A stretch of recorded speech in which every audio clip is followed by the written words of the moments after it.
They wanted their house to be almost invisible, as in they didn't want anything very polished or that lies in very stark contrast with whatever is there. Like the house is calling you and saying, hey, I'm here, look at me. Nothing like that.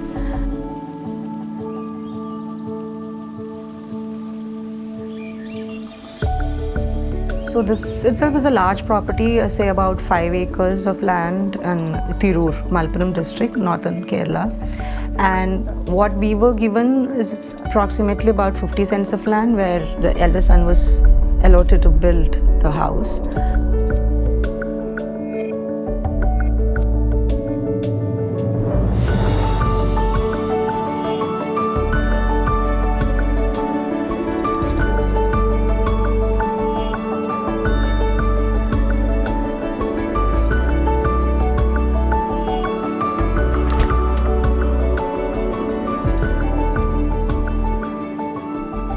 The screen basically screens off the built from the unbuilt, and the built entity is inside and you have the unbuilt entity outside the site. The purpose of having no walls meant, there is no contrast with the setting.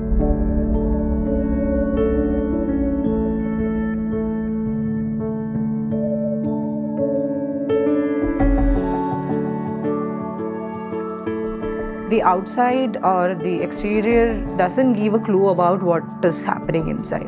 So this element of curiosity was purposefully done. It was intentional.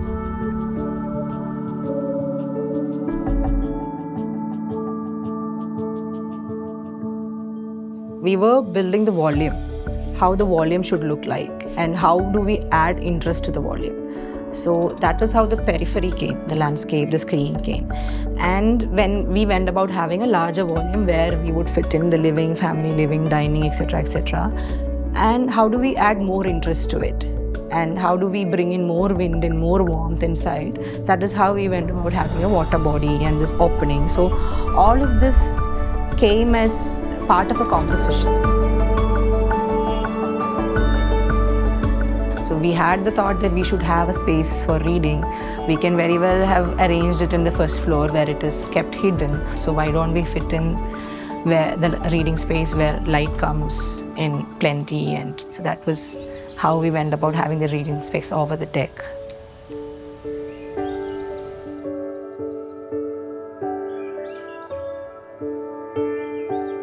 We can have personalized spaces where it caters to different members of the family, including the bedrooms. We have 4 different bedrooms. One is guest bedroom and the master bedroom, and the 2 bedrooms, just 2 bedrooms in the first floor for the kids. The view from these bedrooms are such that they can partially see the landscape in the ground floor growing up towards the second level. The balconies has been set like that. That sort of responds to what they need in their home, the kids.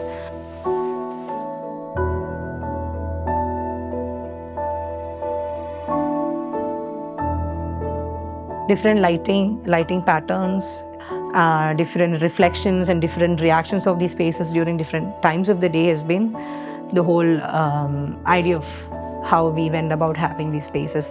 I remember we never spoke about having this much area should be dedicated to this activity, not like that.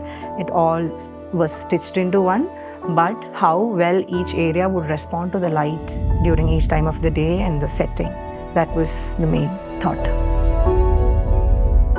In some areas of the periphery, we have replaced the plantation with water body, like in the prayer room. So that was also part of bringing in more interest and detail to have just one detail going along everywhere.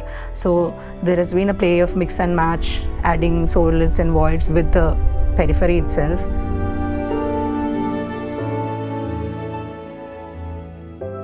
From the outside, it does looks like a single-story residence. It doesn't talk much about the volume. So we have the linearity in the ground floor because it is spread across through the ground floor more than in the first floor. We only have 2 spaces there.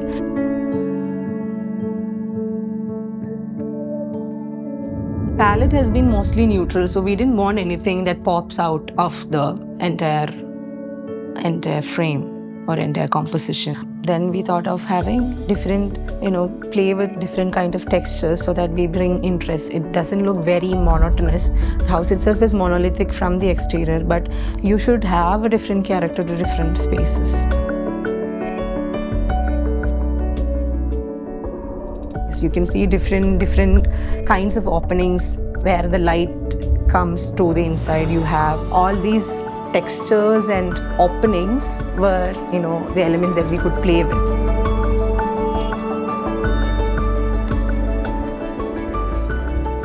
Every home is special to us, but this one in particular, like we were very close to the family, so we could really connect to what they really wanted or what would make them happy. And I was glad to see that over the 7 years, the end product made them happy.